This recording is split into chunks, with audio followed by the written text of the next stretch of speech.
Bismillahirrahmanirrahim. Assalamu alaikum students. How are you? Hope so that all of you will be fine. And today we are going to discuss the third play, that is The Oyster and Pearl by William Saroyan. And with that we will discuss the grammar section, and we will discuss from grammar section the pair of words from 131 to 135. So let's move on to the topic. First topic, that is the second part of the third play, that is The Oyster and the Pearl by William Saroyan. Part 1 discuss जो किया था first time, total 18 question हमने discuss किए थे, and next 18 question आज हम discuss करेंगे second part इसका. So move on to the question number 19, that is the first question of this session. Where is Clay going? Clay कहाँ जा रहा है? लास्ट टाइम जो पार्ट डिस्कस किया था उसमें हमने देखा कि प्ले के शॉर्ट क्वेश्चन थे कि टोटल कितने करेक्टर्स हैं, फिर हैरी वैन ड्यूसन के बारे में क्वेश्चन थे कि उसकी जॉब क्या है, और बाय प्रोफेशन किस तरह का बंदा है, बाय कैरेक्टर किस तरह का बंदा है. फिर राइटर के बारे में बताया गया कि राइटर कौन है इसका, और ये प्ले कहाँ पर होता है सारा. और आज जो सेकंड पार्ट हम डिस्कस करेंगे इसमें क्ले के बारे में जिक्र आएगा, क्ले के फादर के बारे में जिक्र आएगा, और हैरी वैन ड्यूसन के बारे में जिक्र आएगा. So move on to the question number 1, where is Clay going? Clay कहाँ जा रहा है? यानी जब प्ले शुरू होता है तो शुरू होने के साथ ही वो नज़र आते हैं हमें कि वो बाल काट रहे हैं हैरी के, उसके बाद बाल काटने का काम मुकम्मल करते हैं और उसके बाद वो जाते हैं, उससे परमिशन लेते हैं कि मैं जा सकता हूँ.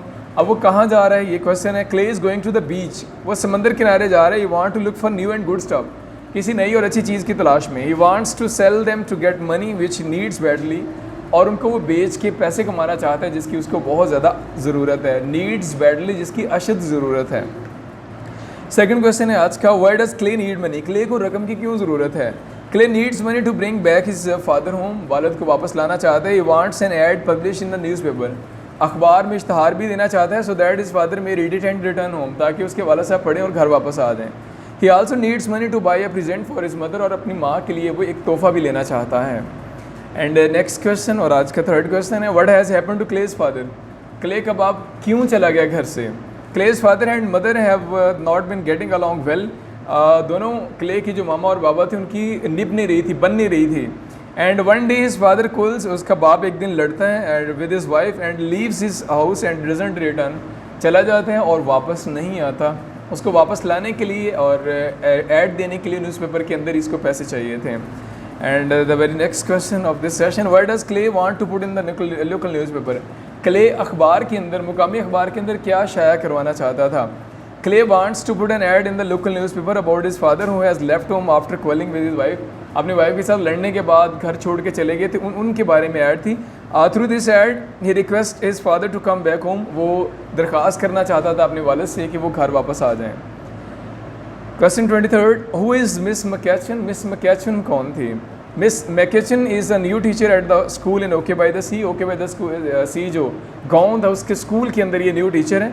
She is not fully satisfied with the behaviour of the children, बच्चों के बिहेव से वो सेटिस्फाइड नहीं है. That is why she sometime wants to quit the job and go back to her house. बाज़ बात उसका दिल करता है कि वो जॉब छोड़ दे और घर वापस चली जाए. And what is miss McKechnie looking for? Miss McKechnie किस चीज़ की तलाश में है? Miss McKechnie is looking for a chance to teach, वो इसलिए इस गांव में आई है ताकि यहाँ के बच्चों को पढ़ा सके. She thinks that the children of the town are very unruly, यहाँ के कस्बे के जो लोग हैं ओके बाय द सी के, वो आसानी से काबू में आने वाले नहीं हैं. And they seem to be interested in games and sea, और उनकी दिलचस्पी पढ़ाई की बजाय समंदर और खेलों में ज़्यादा है. And what does Harry advise her to do? अब वो आती है हैरी के पास शॉप पे और उससे बात करती है. असल में वो कटिंग करवाने के लिए आई है, लेकिन अपना जब वो प्रोफेशन बताती है कि वो टीचर है, तो हैरी क्या एडवाइस करता है उसको? Harry advises her to teach English, singing, dancing and cooking to the children of the town. वो कहता है कि बच्चों को लैंग्वेज सिखाओ, सिंगिंग सिखाओ, डांसिंग एंड कुकिंग और खाना बनाना सिखाओ. He also advises her to go back to the San Francisco, और ये भी कहा जाए, उसने कहा कि आपके लिए बेहतर है कि वापस सैन फ्रांसिस्को चली जाओ जहाँ से वो आई थी. At the present place isn't suitable for her, क्योंकि ये जगह आपके लिए मुनासिब नहीं है. And she is not satisfied with her job, और तुम अपनी जॉब से भी मुतमईन नहीं हो.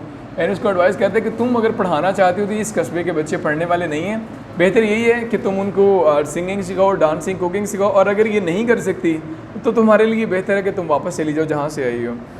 And what kind of hair does miss McKechnie want? Miss McKechnie किस तरह की कटिंग करवाना चाहती है? Miss McKechnie wants to have a poodle hair cut. She wants to change her appearance, वो अपनी शक्ल शुबाहत जो है ना बदलना चाहती है. She thinks that her curly short hair will be more acceptable to the children of the town. उसके बाल लंबे थे और वो ये भी समझती थी कि शायद लंबे बालों की वजह से ये बच्चे इनके तरह एडजस्ट नहीं हो पा रही। वो बिल्कुल अपना हुलिया उनकी तरह करना चाहती थी ताकि उनके जैसी लगे, ताकि वो उनको टीच कर सके। पोर्टल हेयर कट बनाना चाहती थी, यानी शॉर्ट हेयर, छोटे छोटे बाल बनवाना चाहती थी ताकि वो उसके अंदर एडजस्ट कर सके माहौल में। Can Harry give a portal hair cut? क्या हैरी पोर्टल हेयर कट बना सकता था? Harry can't give a portal hair cut to miss McKechnie. The reason is perhaps that he doesn't know or how to give a portal hair cut. और वजह ये थी कि शायद वो जानता नहीं था ख़वातीन के बाल के किस तरह से शॉर्ट करने हैं, यानी किस तरह से छोटे बाल बनाने हैं। And what does miss McKechnie want think that the portal hair cut will do for her appearance? और क्या सोचती थी मिस मैककेचन कि मैं पोर्टल हेयर कट बुलवाऊंगी, यानी शॉर्ट कर लूँगी और करली कर लूँगी अपने बालों को, तो इससे उसकी हुलिये में क्या फ़र्क आएगा? Miss McKechnie thinks that the portal hair cut will change her appearance. इससे उसका अपीयरेंस चेंज हो जाएगा, यानी ज़ाहिरी शक्ल सूरत बदल जाएगी। It will help her look simple, इससे वो सादा दिखाई देगी। And by doing so she may look like common girl of the town, और इस तरह शायद वो आम ख़वातीन की तरह लगे, यानी गाँव की जो आम ख़वातीन है उसकी तरह। And where has Clark Larrabee been? Clark Larrabee कहाँ चला गया था, यानी क्ले का जो वाला था वो कहाँ चला गया? Clark Larrabee has been in Salinas. लड़ने के बाद, झगड़ने के बाद बीवी से वो सेलिनास चला गया। He has been working there, वहाँ वो काम कर रहा था। He reach Okay by the Sea by a truck, और वापस जब वो आया तो उसने ट्रक की हेल्प ली, यानी ट्रक के ज़रिए वो वापस आया था। And what does Clark give Harry? और क्लार्क ने हैरी को क्या दिया?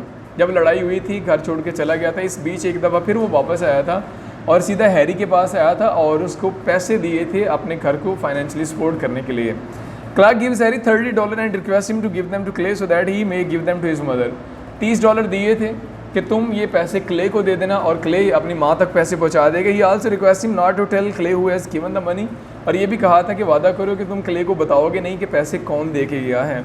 यानी अगर जो उसने झगड़ा किया हुआ था, लड़ाई की हुई थी, इसके बावजूद भी वो अपनी फैमिली की केयर करता था और ख्याल रखता था। इस वजह से वो झगड़े के बावजूद भी पैसे दे के जाता है ताकि फाइनेंशियली प्रॉब्लम ना हो।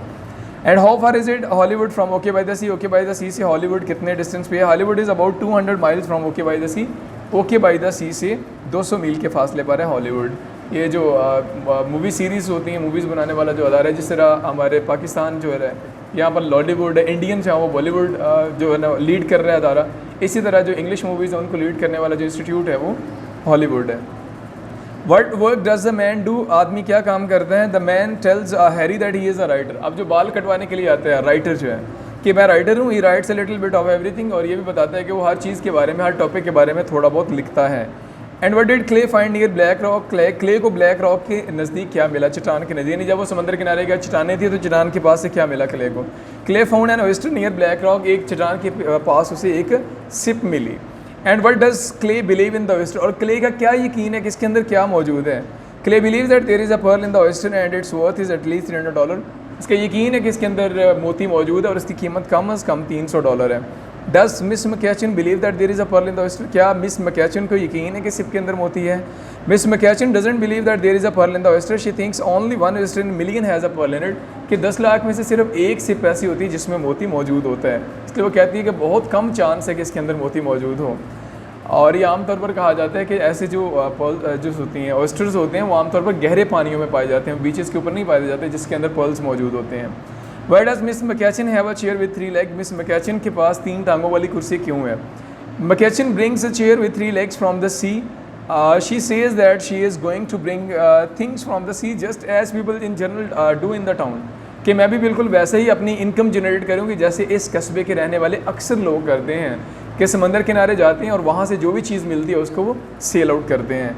एंड व्हाट काइंड ऑफ जज इज़ जज एप्पलगाथ? एप्पलगाथ को जज क्यों कहा जाता था? एप्पलगाथ इज़ंट एट ऑल अ जज ऑफ एनी कोर्ट, वो किसी भी कोर्ट का, अदालत का जज नहीं था। ओनली वंस ही जज animals and specially dogs at a country side, एक दफ़ा सिर्फ उसने जानवरों का मुकाबला हुआ तो उसका फैसला किया था, और ख़ासकर कुत्तों के मुकाबला। Since then the people started calling him जज एप्पलगाथ, तब से लोगों ने उसे जज एप्पलगाथ यानी जज कहना शुरू कर दिया था। और व्हाट ईयर इज़ इट? किस साल के अंदर ये प्ले लिखा गया? इट इज़ द ईयर 1953, ये प्ले 1953 का है। And what does the Greely have in bottle? Bottle के अंदर ग्रेली के पास क्या है जब वो हजाम की दुकान पे आता है? ग्रेली है सी वाटर इन बॉटल, उसके पास बॉटल के अंदर समंदरी पानी मौजूद है। यानी छोटा सा बच्चा था जो खेल रहा था समंदरी पानी के साथ, और वो भी यहाँ पे शॉप पे आता है। इसका सेकंड पार्ट जो है वो कंप्लीट होता है प्ले के। इसके साथ ही सेकंड पार्ट के अंदर ओवरऑल जो रिव्यू करते हैं शॉर्ट सा, मिस मैककेचन का जिक्र आता है। एक न्यू कैरेक्टर कल वाले प्ले में नहीं था, कल वाले पार्ट में नहीं था। एक स्कूल टीचर थी और वहाँ पर आई थी ओके बाय द सी के अंदर बच्चों को पढ़ाने के लिए, लेकिन वो कामयाब नहीं हो पा रही। इसकी रीज़न कि बच्चे यहाँ पे पढ़ने वाले नहीं हैं, हैरी से मशवरा कर दिया और हैरी उसको एडवाइस करता है या वापस चले जाओ या इन बच्चों को वो सिखाओ जो बच्चे करना चाहते हैं। इसके बाद हैरी साथ ही ये सजेस्ट करता है कि यहाँ के अक्सर लोग अपनी इनकम जनरेट करते हैं समंदर से चीज़ें इकट्ठी करके और उनको बेच के, और मिस मकैचन कहती है कि आज के बाद फिर मैं भी ये काम करूँगी अपनी इनकम जनरेट करने के लिए, इसलिए उसके पास 3 टांगों वाली कुर्सी भी है, वो बीच के ऊपर पहला चक्कर लगा के जब वापस आती है। उसके बाद क्ले का जिक्र आता है कि और क्लार्क का जिक्र आता है, क्लार्क अपनी वाइफ से लड़ने के बाद कहाँ चला गया, सेलिनास के अंदर चला गया। और उसके बाद क्ले का जिक्र आता है कि क्ले अखबार के अंदर क्या ऐड करवाना चाहता था, इश्तहार किस चीज़ का देना चाहता था, तो अपने बाप की वापसी का इश्तहार देना चाहता था। उसके अलावा मिस मकैचन जिक्र है इस प्ले का कि ये प्ले कब लिखा गया, और एक छोटे से बच्चे का भी जिक्र है at the end last question में हमने देखा ग्रेले का, तो उसके पास वाटर बॉटल थी और 1953 के अंदर ये प्ले जो है वो लिखा गया। सो सेकंड पार्ट कंप्लीट होते हैं, कल इंशाल्लाह लास्ट पार्ट इसका डिस्कस करेंगे। और ग्रामर सेक्शन से आज हम डिस्कस करेंगे अपने pair of words from 131 to 135। So let's start from the grammar section. Pair of word number 131, lion शेर I saw lion in the zoo, और line come on get up your line to face the danger, ख़तरे का सामना करने के लिए कमर बांध लें यानी तैयारी कर लें। लाइटनिंग आसमानी बिजली, 2 men were killed by lightning, 2 बंदे आसमानी बिजली की वजह से मारे गए।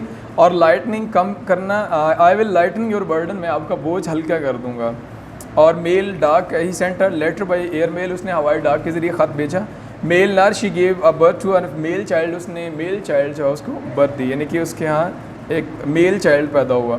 मेन बड़ा, this is the main gate of the college, ये कॉलेज का मेन गेट है। और मेन अयाल, ये घोड़े के जो होते हैं बाल, गर्दन के ऊपर जो बाल होते हैं। The horse is a beautiful main, घोड़े के खूबसूरत बाल हैं गर्दन पे। मीन, उसके बाद है कमीना, don't be so mean in your habits, अपनी आदतों में कमीनगी मत जाहिर करो।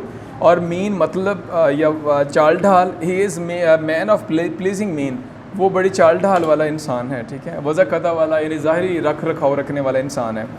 और सेकंड सेक्शन भी अपना कंप्लीट होता है। आज के हमारे दोनों topics including second part of the play oyster and pearl और ग्रामर सेक्शन कंप्लीट होता है। अब अगर आपका कोई क्वेश्चन है